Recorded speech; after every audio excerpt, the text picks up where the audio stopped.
Morning, even afternoon, we got a banger for y'all today, baby. We got a reaction video from Moist here. I'm putting his YouTube in the description. I'm assuming almost everyone here probably knows who Moist is, but just in case you don't, check his YouTube out, watch his videos, he's great. This is him talking about the new Twitch policy that I've also been getting asked about a little bit, so I decided to kind of bundle it into this video. Comment down below, let me know what you think of the new Twitch policy and everything going on, and if you do enjoy this, hit the like button for me, the sub button, most importantly, be sure to tell somebody you love them. I'll catch you in the next one.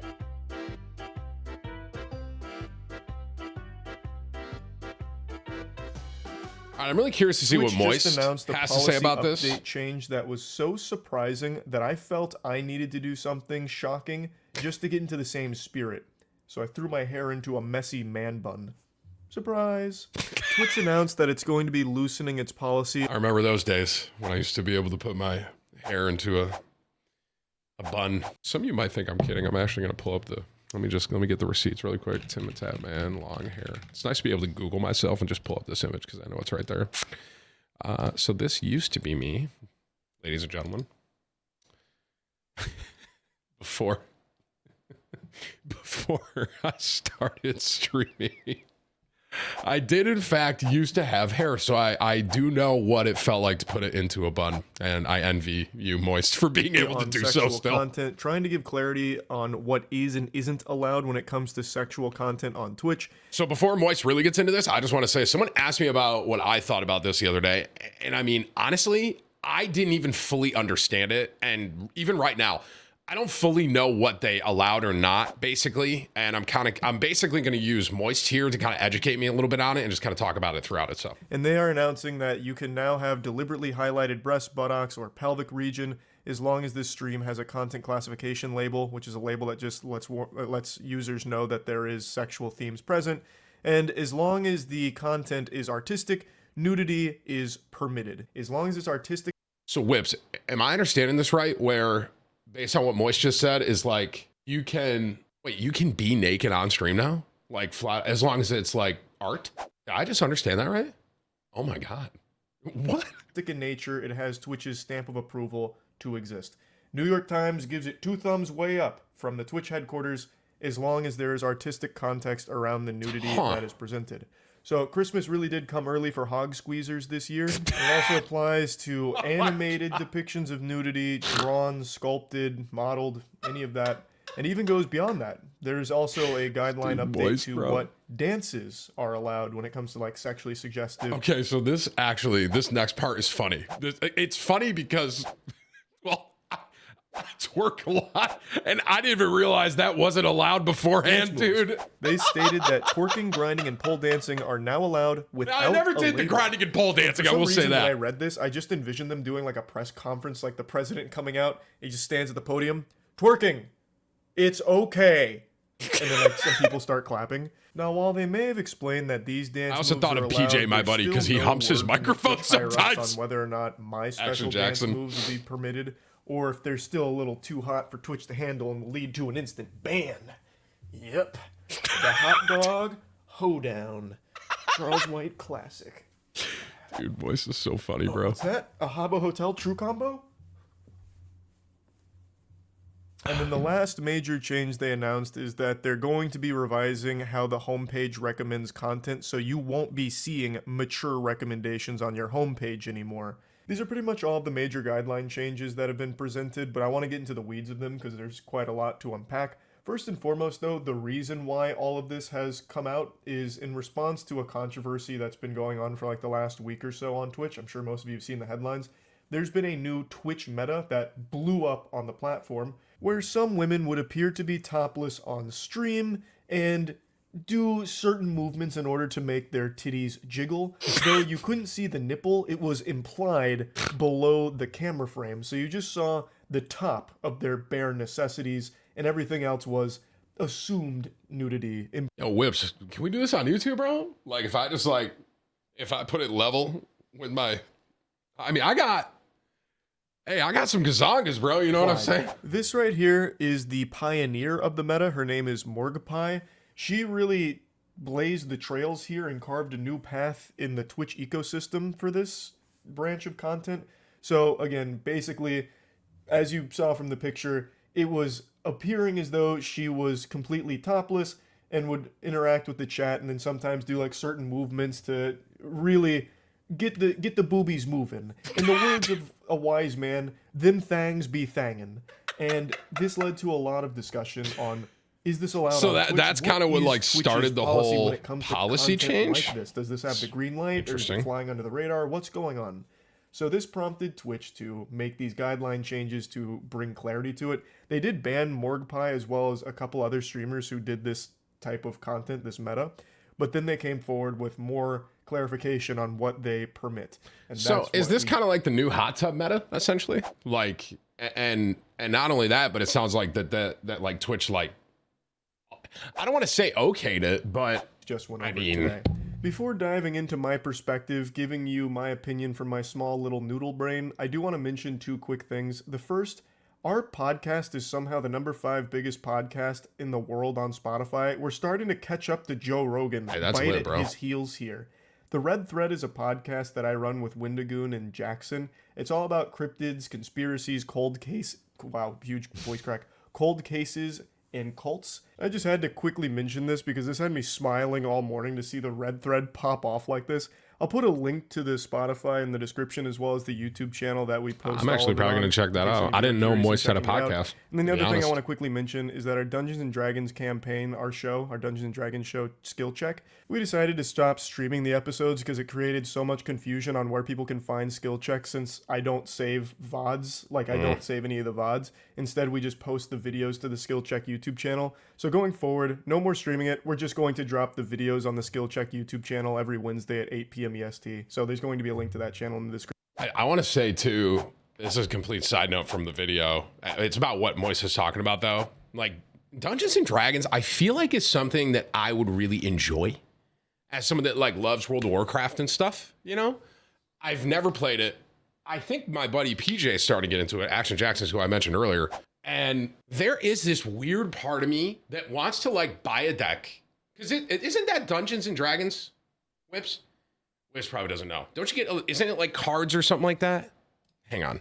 Dungeons and Dragons cards. Isn't it like a campaign?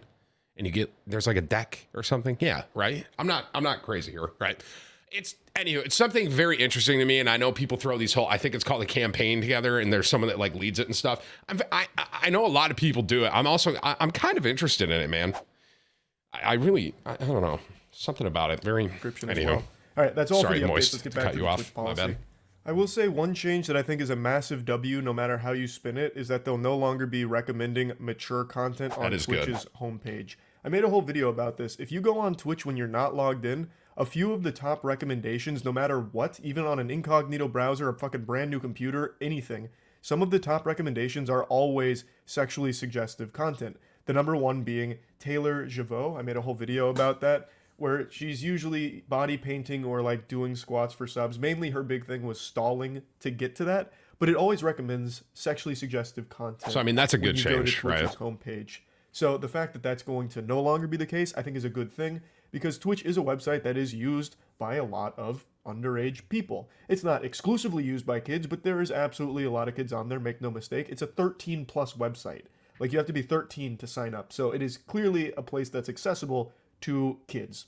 So it's good to no longer have the mature content being pushed right in their face on the homepage the second you go there. But now let's get into the messiness. I agree with that fully. The policy change around artistic nudity is a certainly interesting direction for Twitch to go. Before Moist says what he says about this, I'm just going to say that I think it's tough when it says it's artistic, right? Because now that's really muddy in the sense of, I'm assuming they're going to base that off like a review clip, right? Someone's going to review it and say, well, I think that's artistic, or no, that's not artistic, and that's not allowed. Like, I think that's going to be very muddy. I'll be curious what Moist says about it, but that's what I think about it. Because if you go on Twitch right now, and I don't even think I can pull up the current browser here, like a picture of it, because there is so much furry porn as well as naked anime girls on the thumbnails, because that's what people are drawing. Okay, he wasn't going that way, got it. It'd take me like 20 minutes to censor all of it to show it, so I'm not going to bother. If you go on there at any point in time, though, going forward, I imagine you're going to see a ton of porn. I'm going to test this. Twitch.tv. I'm just going to go to the homepage. I'm logged in on my account. Asmongold, Symphony, scroll. Someone playing chess, Warzone. There's one anime. Okay. Whips pulled his up, and he's got some. Yeah, he's not kidding. I see a lot of Warzone, WoW stuff. Yeah, there is some though. I'm obviously not going to show you guys. I'm not trying to get banned over like here. hentai but being drawn. I'll show you. Whips goes, look at the art section. Yeah, I'm good. He's tweet because he already did the censoring for me, and it's just one stream. But this is already seemingly blowing up. On the art category right now, every single stream in the top 15, except for 2, are naked anime characters being drawn or naked furries being drawn, which is totally permitted by Twitch's new policy. They're not breaking any rules, they're playing it by the book, it's all above board. Don't hate the player, hate the game, and I'm hating the game a little bit, I'm gonna be honest. It feels very weird to have that content live under the same umbrella, the same platform as all of the other non-sexually explicit content. Like, it just feels kind of out of place. I hate having to default to stating this kind of argument, but Twitch is a 13+ platform. It feels weird to have an 18+ category be immediately accessible by just going to the number 6 most popular category as of right now, me making this video, and immediately having access to porn. That's just kind of weird to me. Yes, it is labeled, so when you try and watch it, it gives you some kind of sexually suggestive warning, but you can still immediately see it in the thumbnails. It's still right there, and it's right there at your fingertips on the same website as the non, 18+ stuff. I don't have an issue with them. I think Moist is he might say what I'm about to say too, but I think if they want, they should just, you know what I think solves everything? You have a Twitch, and then you have like a Twitch After Dark or something like that, where it's just literally like Twitch is what we know, right? Just kind of the base. And then if like there is sexual stuff, it's on this other one. That's me. I think that's the easiest way to like handle this, rather than kind of like trying to cross them both like together a little bit. Allowing artistic nudity streams to exist, but it should have been spun off into its own separate place as opposed to being under the same umbrella. That's why I paused before I said it. I really feel like it's I haven't seen this yet. Different. Like I just Moist and I are on the same page. Coexist in the same space. It should be separated. So yeah, I'm definitely not a huge fan of that direction there. I've always said that Twitch probably wants to make an 18+ category because there's a lot of money in that, which is fine if that's the direction they'd want to go, like having the adult Twitch category or something. I wonder what their advertisers think about this. They haven't fully done that, but it looks like they're tiptoeing ever closer to it. But it really needs to be a totally separate category. Those big companies that pay ads on Twitch, I wonder if they care about this. Regular Twitch experience that you can get to with a single category that is number 6 right now. Like, it needs to be far more separated.